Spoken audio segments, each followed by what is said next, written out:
and welcome to the League, exploring the League of Legends lore from A to Z. My name is Rebecca. And I'm John. My name is Mark.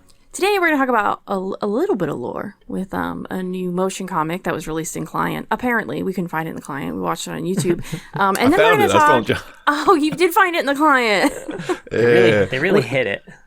Now, to be fair, when it first came out, I did find it because it was right there. But after that, now that it's been tucked away, if you're looking for it at a curiosity listener, it's in one of the little pips. You gotta go to the little... I was trying to tell this to John before we started recording. That I don't have the words to describe the parts of the client. Yeah. It's like, okay, the little tab things on the left, and you go down, they got the little pips or dots or whatever. You gotta click on the fourth one, the third one or whatever, and there you go. What are these pips? Anyways. You're going to have to walk me through it after we record. We'll figure it out. But we're also going to talk about the game again this week. There are some pretty big ARAM changes, and I would say we are ARAM mains more than anything. We do play some Rift, but it's less frequent than Maybe ARAM. even ARAM pros. I don't know about pros, but we have played quite a lot. There were a couple of years there before any of us had kids that we were just up until 1, 2, 3 a.m. like every night, just I think playing ARAMs and only ARAMs. Man. Remember those days? Oh, yeah, and then we all started dropping flies. Could you imagine?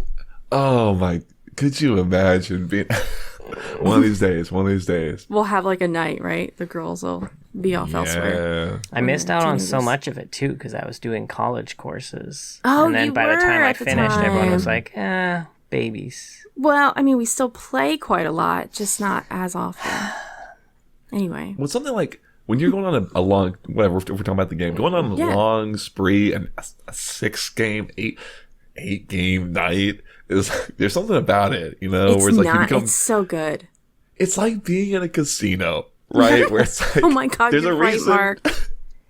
If League told you, okay, just so you know, it's 1:45 a.m. Are you sure you want to queue up?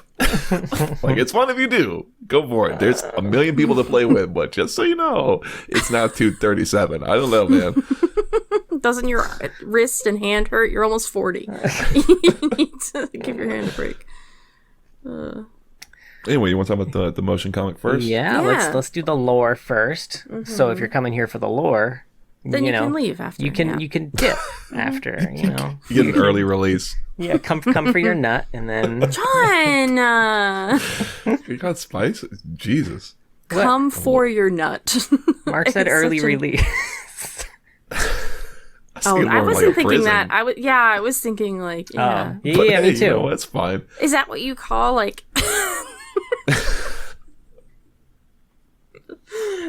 little bit of early release got out? Sorry. So hey, early release for good behavior.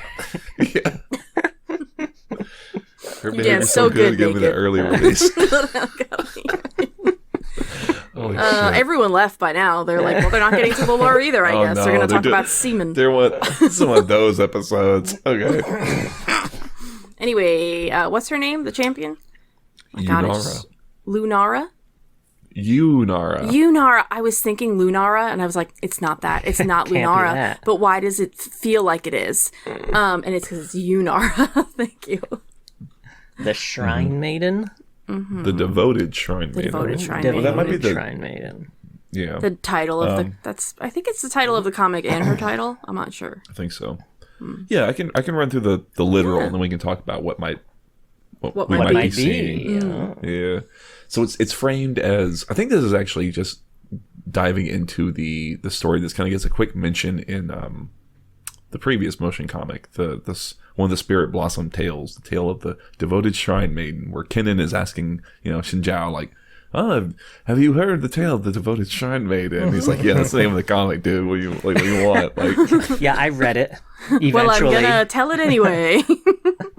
But she's gonna. There's clear they're doing a clear parallel thing between this story and Xinjiao, where I think even in the previous comic they said her lord was accused of did some shit and she kind of stuck by him even though.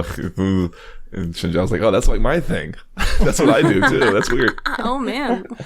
But they tell the story, and it goes back into Ionia's far, far distant past, where for a time there was just the Khan Mei, and everyone was chill, and humans were kind of in harmony with nature, right? And I assume it, like maybe the spirit world and things like that. And the Kanmei were kind of like gracious quasi-gods. We can talk about interpretation. The Kanmei are floating around up there and people are like, oh, this is great. Everything's perfect. But the Kanmei started to kind of get like, you know, they thought themselves like immune to, you know, such earthly based things as like greed and pride, etc. And so they started to become kind of unraveled and undone by it.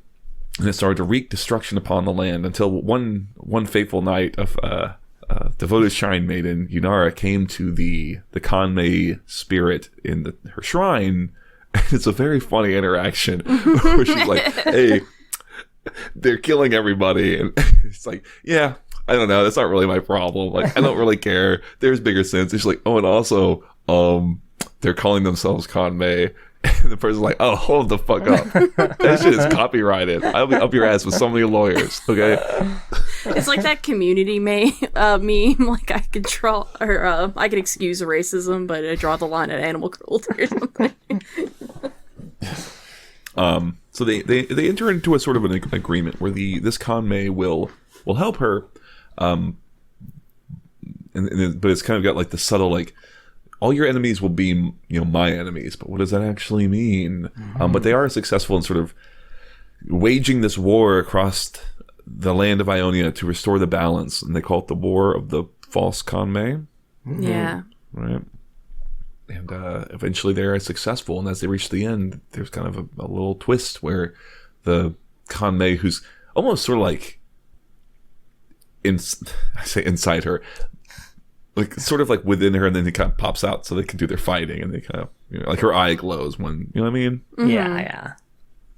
Kind of pops out like I gotta be honest with you, Yunara. I thought I'm exactly like all those other Kanmei that we just got done whooping.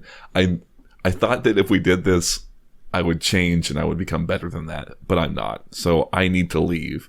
And you know, and then the kind of, we come back to the line of like, oh, if all of your enemies are my enemies, well, I'm an enemy to the world, so I'm your enemy or whatever. I'm gonna banish myself into the spirit realm, and Yunara tags along. Yunara comes along, even though I think maybe she didn't have to, right? Mm-hmm. Yeah. And so she'd been kind of stuck in the spirit realm, contemplating things, just chilling.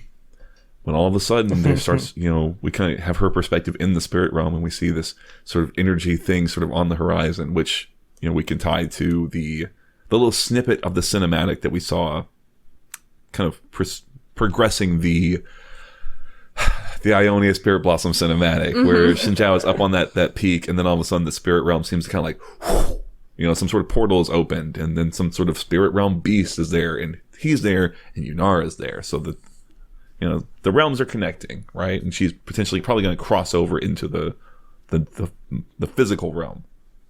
Right? Yeah. To restore harmony in the balance, which I'll think about the motion comic. It was cool. Yes. And I think, like, I was excited, too, that it seemed to kind of confirm our theory on because we had heard them reference, like, the War of the False Kanmei in the last one, too. And I know one of the theories was, like, we think these are Darkin. And they Darkin. It definitely, seems like that, yeah. It seemed like some definite confirmed Varys and right. It's like they all Kane. They all look like those Darkin weapons anyway. Yeah, it's funny. Even before that, when they showed this, there's a shot of the Kanmei who's kind of hitched a ride on the Yunara, and just like the coloring and stuff, it's like, oh, that's a fucking Darkin. The dude is red and black. Put him in the Darkin file. Yeah, it's that hot topic. Yeah, that's pretty cool. That's very interesting. It's really interesting that I like when they take the idea of like the same sort of broad event, but kind of filtered through different cultural lenses, and then they get kind of. It makes me kind of curious when they talk about the Kanmei before, who were very like, everything is great. Like, was it like sort of an ascended up in Ionia type situation? Is that? Yeah, like, I don't know, because if you look at the image, when they're talking about that, there are people offering up offerings, right? It's some sort of supplication, but I don't know what that means exactly. That's the thing too, is that it's told, all the narrative through it is like someone telling a myth. So the exact literal of what's happening is a little up for interpretation, right? Right.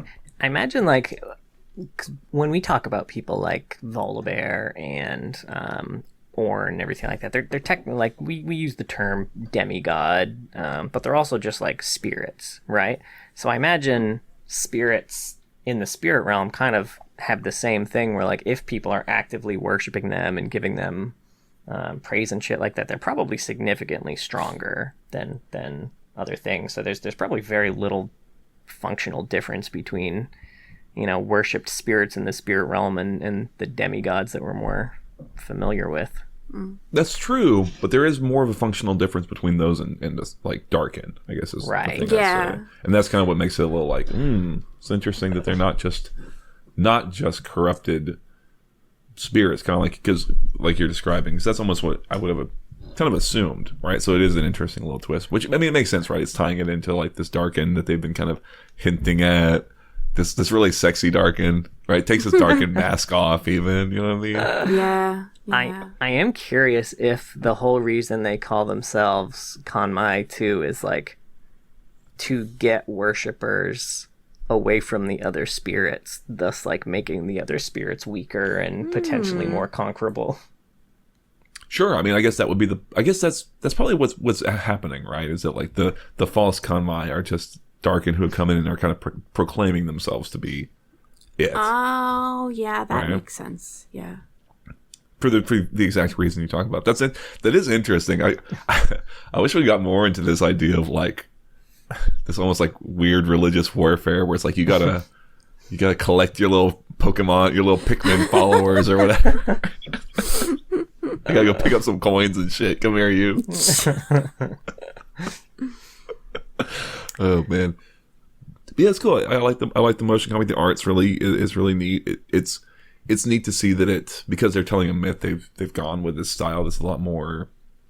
You know, it's just nice Storybook. And distinct from it's distinct from the previous one, right? Right. It definitely is. What do we think about the theory about the big kind of explosion type thing at the end being the tie to Arcane? Oh. I'm open to it. I'm certainly open to it.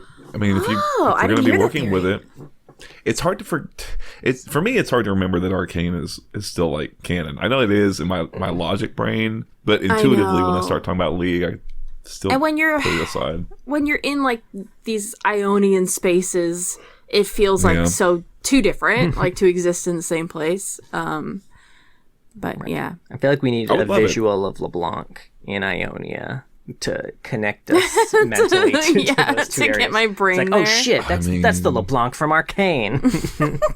Honestly, you know, I mean, and yeah, I think I love that idea. I mean, why not, right? We need to start tying these things together more anyway. It's a big event, right? You know, they fucked with, like, the metaphysics of magic and the whole world, potentially universe. I don't know how it's interesting it all is. To think that this thing that Jinx did at the end of season 1, because that's the explosion you guys are thinking about.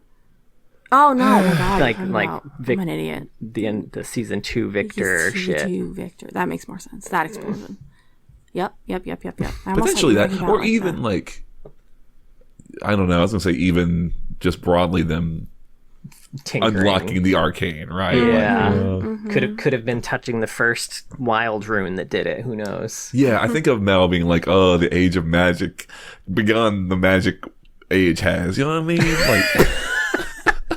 Okay, Mel, exactly. Master Mel, right? Master Moda. Melda, I like Melda. Yeah. Oh man. So I don't know. I'm open to it. I like the idea of having weird knock-on effects on things like the spirit realm, and no, that makes so much sense. I was not really understanding why we were thinking that the Jinx explosion on the council would have erupted. The spirit realm as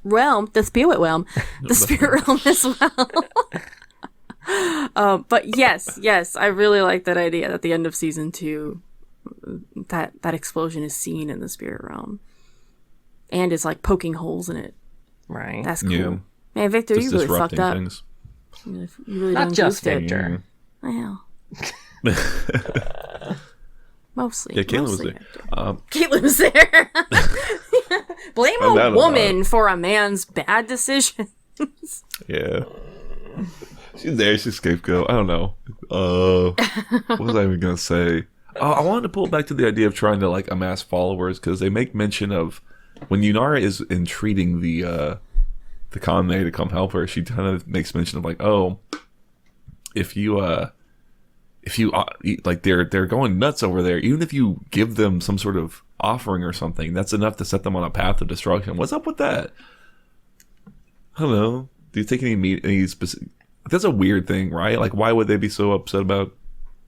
Maybe they think like we want your meager human offerings, you know? I kind of read it the other way. Oh. Where like they Like would it's actually too do what pitiful. you wanted to do if you gave them a meager. Like they would take any excuse to just do violence. I have to look at it again. I know. I should have read through it more. I read through it many times. I just don't have it right in front of me. Because they were like, oh, they're murdering people, and they're like, yeah, I don't give a shit. And you know, any offering would. I was just like, oh, I'll give you like, I don't know, I'll give you half a penny to destroy this village, and like destroy village. Fuck yeah, I'm in, baby. I can see that. I guess yeah. I guess I read it as like, yeah, you're probably more right that they're sort of destructive at the drop of a hat. Yeah. She phrased it in a weird way. Be a little more clear, Yunara. Are you going to be this way the whole time? Everyone in Is your little Ionia Yoda always back had talk? Right? You belong in the Speaking spirit riddles. realm. Oh my gosh. Do you think? That was rude. I kind of forgot about the fact that she was like sequestered in the spirit realm for so long. Do you think her and Alun? Surely there's going to be something there. At least in terms of like they'll put some cute little voice quote or something in. She's gotta, right? Right? Yeah. It's like, oh, you're the only other person stuck here in the old spirit realm. I hope they're besties. Well, I don't like the things you watch, and I don't like the things you watch, but Oh, they're frenemies. Okay. Right. She's We gotta allergic to hang out. cats, so she can't even hang out with a loon because, you know, Yumi's Yumi's there all there. the time. Oh no, I like them being friends. Just the two of them hanging out with Yumi there too, their cat friend. They're all just talking shit on people. They're too nice. They're doing it in that southern way over lemonade, just like that. Aphelios, bless his heart. Bless his heart. Yeah, I'm interested to see. I think she's going to drop the. I thought it was the 15th. I thought it was the date I saw, but I can be wrong. That'll be nice. We can. Be interesting. Seems like your style, John. I don't know if you looked at her stuff. I did not look at her stuff. She's an AD carry. Oh, Easy. an easy one. Pretty like This is straightforward. auto attack focus. You know? Yeah, she is auto attack focused. Oh. She has to Okay. get a preview and stuff out. I just haven't really watched it. I did watch the preview, but it was a little while back now, and I don't remember all her abilities or anything. I feel like my I like to sweet just- zone for AD carry is someone who's like slightly auto attack focused, but like more ability focused, so that I don't need to learn how to kite at any point in my ADC career. I feel like maybe she's not up for Fuck. alley, Maybe not man. your thing. Yeah. Never mind. I like my ADCs to like have a lot of CC and be very tanky and not really range. I was you know what more I mean? thinking I like my ADCs to be AP Kaisa. Yeah. And like Caitlyn, you know? Caitlyn, yeah. It's, I can't, sure, there may be situations where I'm called upon to kite, but I'm not going to do it. Auto attack base. I'm going to put down a trap in front of my feet and run away. And if they hit the trap, sweet, I'm going to keep running. And if they don't, then I'm dead. I'm gonna bring this up the next time you're disappointed that I, the support, have more damage than you at the end of the game. Because I'm just gonna be like, you don't kite, apparently. You've just told me you avoid it. Yeah, no, I mean, Okay. I'm not Jen. disappointed that you do more damage than me. I just expect it on half your champions. I always felt like you're mad at me. Says she kill steals everybody. In case you did I not do aware, that Rebecca only when I'm playing filthy Lulu. Kill stealer. I am a filthy kill stealer. I'm not Anyway, upset at you. Okay. Oh, Jesus. Now I you are. am. Yeah. It's real bitter over there. I can see the hatred. Anywho. Yeah, I don't know. Did y'all have anything more for the motion comic? Broadly, like I guess broadly, how y'all feel about how do you feel about the motion comics? Motion comic check-in, quick. Yeah. Oh, Narrator was I'm great. enjoying them. I like getting Yunara's bio this way, like a little bit. I mean, obviously we'll still read the bio and kind of see what more info that we get and stuff like that. But yeah, it is neat. If they're not going to write short stories, like, no, we don't really need more. You're right. But I was just curious. I mean, anything from about her feelings on everything, I guess, because that's one thing we didn't get from the motion comic. But it's cool that it was still like, in a way that bios are, it was like unbiased and just kind of like informational a little bit. Right. I think the one more, I mean, about not needing more, I think that the last bit of info that I would be interested in is like that tear I assume she went through it if she is champion now. Like what's her goal, you know? Like what are her motivations? Yeah, why did now? she go through there? Mm-hmm. How does she feel about her Darkin friend? Right. And are they still cool or we don't have we haven't I don't think we've met any Darkin yet that, like, I wouldn't necessarily say seeking redemption, but, like, that seemed to feel bad at all for the shit they were doing. Yeah. So, like, it'll be interesting. Was a self-aware Darkin is interesting. I guess the only one we got was the one who tried to kill all the other Darkin, right? Yeah. Like, No, this is cool. Like, Darkin not fighting for the Darkin is interesting. Could he be corrupted then, you know? Probably. LeBlanc's after him, so, That's I mean, true. she's certainly going to try. That's all. It's going to be LeBlanc who corrupts him, duh. Do you think you could do something with him being, like, attached to somebody, like an existing champion, like Xinjiao, and still kind of have Xinjiao, like an aspect type situation, right? Which is what's kind of depicted in the Yunara thing. I would say is that relationship is very similar. Is he still like in there? You know, that's a good point. He's still in there. He's probably gonna be in Yunara, right? And maybe they'll like do some sort of ritual that will pull him out and bind him to the weapon. They'll do the thing that they did originally to all the Darkin, but just they'll do it now for more nefarious purposes to get him into the weapon. Yeah, I love it. Ooh. What's his weapon? Is it a bunch of balls? I think a glaive is what we're kind of. Oh, that's right. I know we talked about glaive, but did they show it in the motion comic? Not in the motion comic. Okay, I thought he was just holding a bunch of balls. At some point, right? He had just a handful of balls. There's nothing wrong with doing. You gotta rearrange sometimes. You know, I'm not. Like, you guys are making it dirty. I would never. He had balls in his hand. Is all I'm saying. And yeah, he did massage them, but it's a contact How else journaling am I thing. supposed to phrase it? He had 3 round spheres. Orbs. He had spheres, orbs. Fuck, you're circles, right. but 3-dimensional. 3-dimensional circles. Spheres was right. That's what. I was asking for No, it. you just call them balls. We shouldn't have ruined that word. It's too late. It's gone. Yeah, you know, I think I'm going to the motion comic if you want to talk about ARAM. So Yeah. Okay. ARAM changes. Yeah. ARAM changes. I guess. Huh?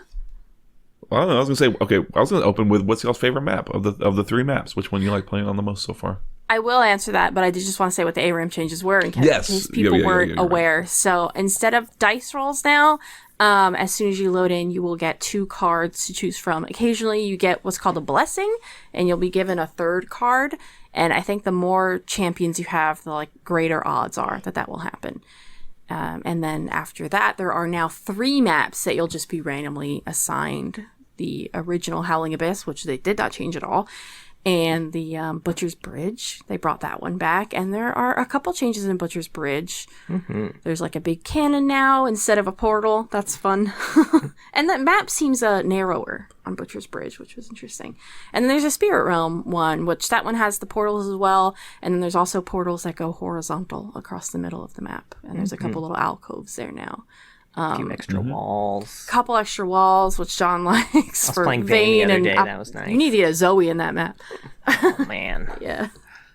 Yeah, it's interesting with the Ionia one that first off, I didn't realize that little river thing on the top side is terrain. But the first time I played it, you know when you're trying to click past terrain and the pathing is taking you in a weird way. I had that happen. I was like, what the fuck is wrong with my pathing? It took me a good 2 seconds to realize I was walking into a wall. But I would say that the little spots with walls, the little alcoves, are probably my favorite thing about all the changes entirely, honestly. Yeah. Watching people do dumbass shit in there is so funny. The portals are funny because you can see, you have vision of these alcoves, just not of the brushes. So you could see when someone goes in the portal, and then you could just wait at the other portal and fuck them up, which is funny. Yeah. I wish the portals. I wish the portals came into play a little.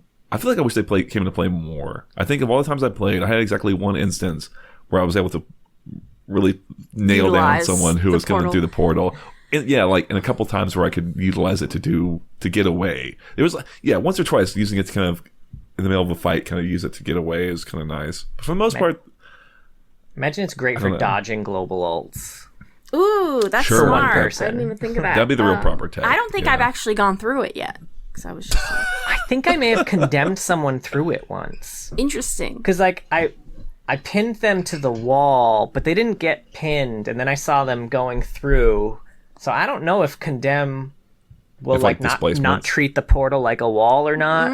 But well, you know what is interesting. What does mess me up with it is that, like, for example, the portal out of base in that one, it's not. It doesn't change the cursor. Yes. Clicked upon. You have to so run into it. So maybe it is. You run into it.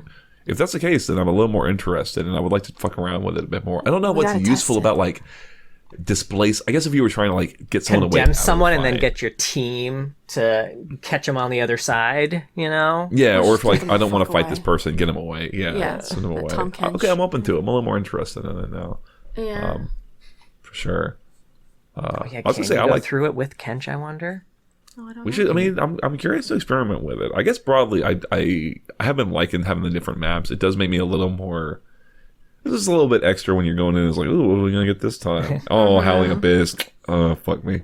Let me tell you, the first 10 games I played after this change, I got Howling Abyss. I didn't even see the Spirit Blossom map until like 2 days ago. Yeah, it took me a while to get that one too, and now I think I've only played Butcher's Bridge that first night we were playing ARAMs again. So I can't even say which map is my favorite because I don't know. I didn't really get to play Butcher's Bridge that much, but I remember really liking Butcher's Bridge. I kind of liked that. It was a bit of a smaller feeling map. I like that one. I like that one for a couple of reasons. It's got the same sort of changes to some of the terrain, which is nice, but I like the cannons a lot just because the cannons are constantly being interacted with. The thing about the portal in the Koshin's Crossing, is that the name of the something like that? That sounds right. Spirit Blossom one. It starts with a K and it's something crossing. Is that those portals, if there's not action right around that space in the middle of the bridge, they're not being interacted with. As compared to, like, the cannons, which are always being interacted with as long as someone's coming out of base. Yeah, and in case you haven't played it too, the way they, like, the Spirit Blossom portal works very similar to the way the normal portal works in ARAM, but the cannon, it's like the Earth cannon. If you're, if you played a lot of Earth, like, you aim it, you fire it. If you hit an enemy with it, it'll knock them up. But there's also a big ass indicator on the ground where you're landing. So if you don't hit an enemy with it, you better not be in range of CC because you're fucked. Mm-hmm. Yeah, I think it's like a 3-to-1 ratio of times I or my teammates have gotten ourselves killed to, like, oh, we did, like, a good knock-up, right? I can count one time where we changed knock-ups and it was really cool, and then, like, a billion times where it's like, oh, I just died, like, just fucking dead. They all dodged it and then pinned me to the turret. Or I got giga chunked. Great, I got 10% HP. Yeah, but that's fun. I like I said, that they're constantly getting used, and it is something that's like at every stage, especially when you knocked out that first turret, you're thinking about it. I think about it even more than the normal them coming back through the pipe after you knock down the second turret. You know what I mean? Like on the basic one, after you knock down and you start working on the Nexus turrets or the inhib, then you got to really think about, okay, someone's going to start showing up potentially behind where we're our line of scrimmage. But with the cannons, it's like at every turn, it feels like they can kind of get a little more into the mix. Maybe not at the very outset with the first turret up, but certainly later. Mm-hmm. They also added one of those little plants from Arena onto the. Oh my god, I forgot about that Bilgewater map, which again I haven't actually seen used in any sort of. It doesn't really do much. Yeah, that's what I was laughing at you saying that you don't remember it because I was like, I completely agree. That's the part that I thought would be a lot more interesting, but it's a lot less because it's like the shield. So what it is, I guess, for listeners, if you're not familiar or haven't played Arena like me, I didn't know what it did. It's like whenever it has 3 hits, kind of like a ward. And when you auto attack it, gives you a little bit of shield, and if you get, is it the killing blow on it? Is that correct? You get a really big shield and a little bit of healing, I think. Maybe. I don't actually know the specific mechanics. I think it just gives you, mostly what I see is a very big shield, but the shield also decays relatively quick. So it's not like you get it, now you are permanently have like an extra 200 whatever HP just kicking around. It's like you get it, and then across like 10 seconds, it feels like it's mostly gone. So it's like, what I see happen the most is that someone on the enemy team with a ranged attack just kills it, and then no one fights for the next 10 seconds, and it's like, okay, well, it doesn't really matter. Exactly one time, I remember I was in a fight there, and I purposely autoed the thing instead of the person I was fighting so I could get the shield and then win the fight. But that's like, it was exactly once. Yeah, it works better in arena, because right? it's a 2v2 situation, and that's so essential. Like, you know you're fighting. But in ARAM, you don't have to fight. Yeah, like, you don't have to fight. So yeah. So yeah, it's just people taking the advantage when they have the opportunity, so that the enemy doesn't get a chance to do it in the middle of a fight. Yeah, most of the time. yeah, exactly. Exactly. But yeah, I still like the Bilgewater one the most. Aesthetically, do y'all have a favorite? I think the Bilgewater one is my favorite aesthetically. I too. like the bases for Spirit Blossom, but the lane itself looks really empty. I don't know if you guys have noticed this or felt that way. Yeah. But especially when you're under your tower, the lane. What is wrong with me today? And the lane feels wide, and there's just like nothing on it. I don't know. It's like I don't need that many decorations, and then also like when you go off the map, that doesn't look as detailed as it normally is. Like the Bilgewater one is insanely detailed. It's just like blur, it's just like trees and grass, and like not as graphically detailed as the other ones. Yeah, well, there's a lot of little, like, as I recall, I mean, I haven't looked at them that much. I tend to get caught up actually playing the game. I know I should be peeping a little bit at scenery for this episode specifically. I try to, but yeah. But the Bilgewater one, there's a lot of little, like, as I recall, a lot of little scenes kind of being depicted sort of. Yeah. I mean, so I don't know. I mean, I was curious. How do you feel about Howling Abyss in the, like, when I see it, I'm always like, I would rather have played one of the other two. Not just because they're new. I don't know. Yeah, kind of the same. Like, I get why would prefer they one of kept the it. other ones. Yeah, I get why they kept it too, especially depending on how long they plan on having the rotation, going. Out of curiosity, is Mark different on the different maps? Like the visually, it is. I don't know if it is functionally. Is what different? Like the snowball. Oh, I'm different on the different maps. I was like, I forget that it's called Mark. Stop calling it Mark, John. It's a snowball. And yeah, I think they all are different on the maps. I remember the Spirit Blossom one was fucking me up because it doesn't look like a snowball, like even less so than the other ones. And it looks like it looks way more the most like. Yeah, that's the one that the like most looks like an ability. Like some fucking Lux Q or some old bullshit. It's just like, it will suck if I get hit by this, but you don't register like, oh, that's going to be an Urgot that's going to come kill me instead of a Lux that's going to kill me. You know what I mean? It changes how you think. That's a really good point. Important piece of information. What I'll say is what I feel when I play the Howling Abyss is that, like, the Bilgewater map, Butcher's Bridge, has its own kind of thing, and the Crossing map has its own kind of thing, and I feel as though Howling Abyss sort of lacks a thing. And I, like you said, I understand that they want to keep and even in the dev diary, they were very explicit in that, like, I think maybe people got some maybe very specifically ARAM players, not as big fans of changes were for the Arcane event. So they're like, okay, we got to really retain that experience. And I get it, but it does sort of, it does have that, you know what it feels like? It feels like some of the way that champions can feel that way sometimes, where you play Kayn and then you play Aphelios and then you play fucking like, who's a really old, really like simple kit champion? I don't even know anymore. Blitzcrank. I mean, weird. I guess, I don't know, Jax, or like just something that's like really weird and janky and kind of like old. It's not that so severe, but it's still the same thing of like, I can tell that these new things have been designed more recently, if that makes sense. Which is fine. Yeah. But I like playing that Bilgewater map. Do you guys like the cards? The card system? I love the card system. Yeah, I do too. There's only been one game recently that I felt like I had a champion that I like really didn't want to play. And I know it's ARAM and people will be like, well, that's the point of ARAM is you play people you don't normally play. But it's like, we all have our champions. Or Ron's making a face and shaking his head. No. Yeah, we all have champions that, like, there's plenty of champions I'm not going to play in Rift, but I just, there's a style I have. Yeah, things that feel more... I know exactly what you mean. I mean, really what it's like, I didn't have a lot to say about it because it's like, these are all just really appropriate quality of life changes to the whole system, right? Like, there's never...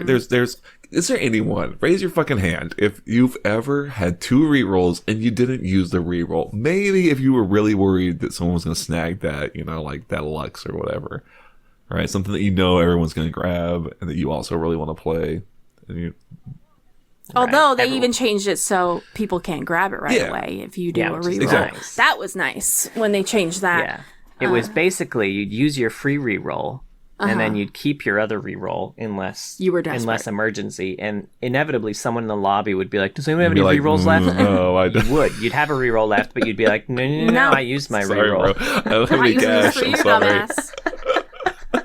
Yeah, that was the most relatable shit, especially if I'm ever playing alone, which is rare. But I like have to use 2 rerolls every time because people don't trade with you, and we're usually playing with team of 4 or 5, and that's really comfortable because I can. We're married, so if I ask you to give me a champion, you're playing. I got to do it. That was part of the vows. It was. We put it in the vows. But exactly right. It's like I'm sure they just looked and they're like, well, everyone always uses the free reroll, and people don't. It feels bad to use a second reroll, so like, let's just give them the free reroll every time, and then sometimes why not, right? Like you said, the delay in you pick something and you get about 5 seconds or whatever to kind of change your mind or whatever. It's like these all just need to be there's no reason for me to be stressing out about like, okay, maybe I'll reroll this like Ezreal, but what if someone grabs it real quick because I don't want to play Trundle, you know what I mean? So it's good. I like it. It broadly feels like there's more champions. We all have all the champions. So it's like we're getting blessed all the time. We are so #blessed. You know what I'm saying? Well, I don't have all the champions. I also feel like they decreased the amount of time you have in the lobby to like set runes and such. Oh. Which I mean, I never needed that. I'm not setting custom runes in an ARAM game necessarily, So not so specifically anyway. Yeah. So it felt nice. I didn't even notice that. No, I like it. Although at least I think it felt like they did. I don't know for sure if they did. It might be, or it might be because maybe it's a little more segmented, and that there's probably a little part of it that's now committed to like potentially picking one of your options and then now opening it up. Like, maybe it just makes it feel quicker. Right. Although I will say, to tie it back to our previous episode about Brawl, I playing a lot of ARAM. What's first I'll say, heart fondness does make the heart. Oh, Jesus Christ, I'm too drunk to even try. Absence makes the heart grow fonder, because we came back and played some ARAMs, and I had some really fun ARAMs. We had some really fun games. It was like that first one we played together, and we were alone, and it was just so fun. And I don't know why, we just had the weirdest teams. It worked beautifully, and maybe it would have been a horrible experience if we had some terrible comp. But so I have liked getting back into and really grinding the ARAMs. But I do kind of miss Brawl, and I think my point that like ARAM sometimes go too long was really reinvigorated last night. One of the 3 games, 3 ARAMs, I think 4 technically. One was a very short AFK and they surrendered. Oh yeah, we got 2 surrenders. Yeah, but one of them was a legitimate "you've beaten us" emotionally surrendered, and the other one was, "Hey, Trundle's not coming back, man. Malphite's not coming back." The other 2 were more than 30 minutes. I do not need to be playing ARAM for 30 minutes. The game should just stop at that point. It should just blow up the Nexus and say, "Try again." You get one of those arcane explosions. and which one? I don't know, man. I was like, I could not believe the first one went to 35, and then we played the last one we played was till 32. I was like, this is too long. This is too long for an ARAM. What do you think would be a good way for them to speed up an ARAM? Like it hits 20 minutes. I think they should randomly start killing champions permanently on each team. Every 2 minutes, a champion is randomly removed from the game until you've got You've got Alistar and Soraka left. They got to duke it out. I don't know. I feel like it needs to be something slower. I have no idea. I don't know what to do about that, honestly. What I don't want is what they did in, the arcane version of ARAM, where whatever the losing team is just get and in Brawl even, where the losing team just gets a buff. Because, man, I feel like in every case that slingshot's way too fucking hard. It's like it's like Mario Kart at that point. Like you want to be losing just so that you get the buff and can win. Like yeah, I have no idea. I don't know. I'm not here to offer solutions. I'm just here to say right. Not paying you anymore. I'm just here to say that this was like when we first played Swift Play or whatever, and it's like we played. Oh my god! The first 2 or 3 games we played. Y'all, they went to at least 45 minutes or some crazy shit. They were longer than Rift games, 100. And then it's like there's not something's gone horribly wrong here. Anyway, so I don't know. This is not so specific to the ARAM changes. I just I miss Brawl. Maybe I'll give Arena a crack, but I feel awkward playing. You know what I feel awkward about Arena? I'll say is the idea of playing so intimately with one other person. You know what I mean? Yes. John will probably play with you. I was gonna say, if you ever want to just I'll play give it an a crack. arena game, I'll give it a crack, yeah. I'll play an arena game. But I mean, on my own. I think you guys would do well. It's got a lot of random ass similarities to TFT, so interesting. Okay.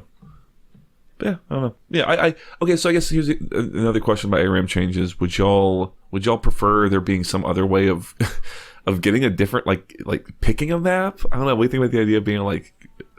Oh, like everyone select like a votes for one, and yeah, and I mean, and maybe if like. Yeah, I think that would be fun. Yeah. Again, they have a mechanic like that in Arena.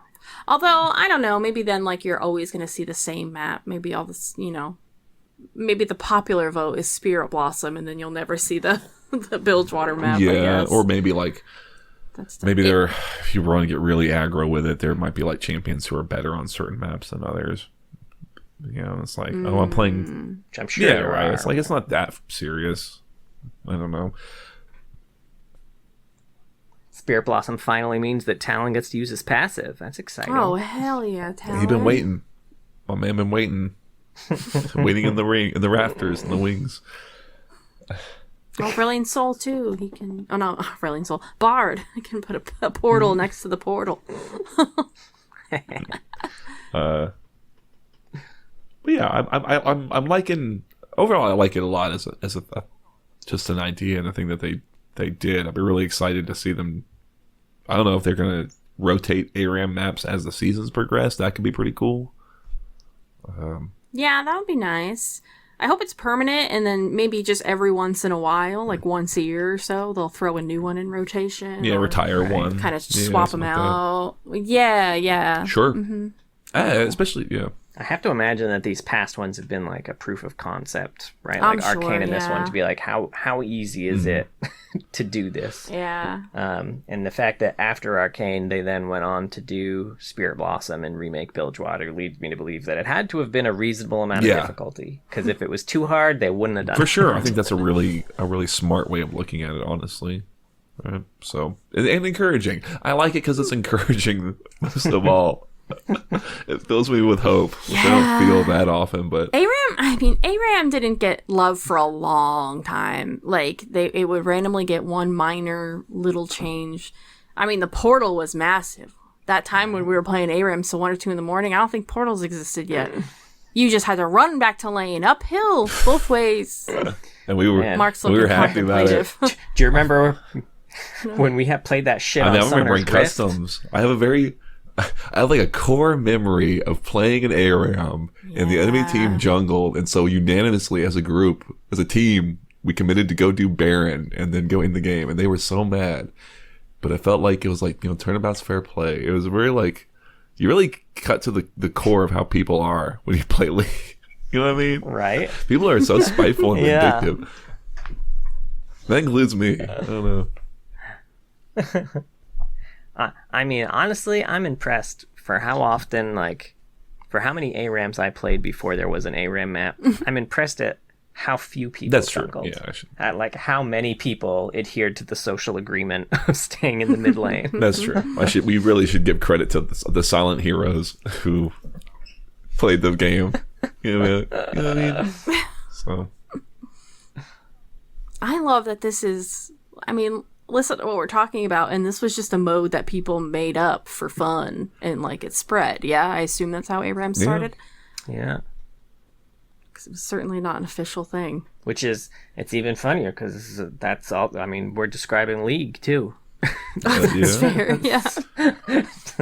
Yeah, it's wild. Well, yeah.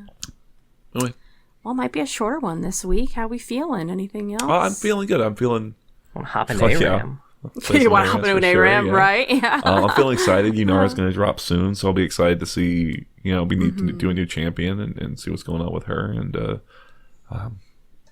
yeah, like I said, I like the reinvigoration of what's going on with the ARAM stuff. It's like you said, it is encouraging to see that they are looking to improve that experience, because that is a non-insignificant portion of players of which we are. Yeah. So hey, throwing up the nosebleeds, you know what I mean? Like, there are dozens of us. Cool.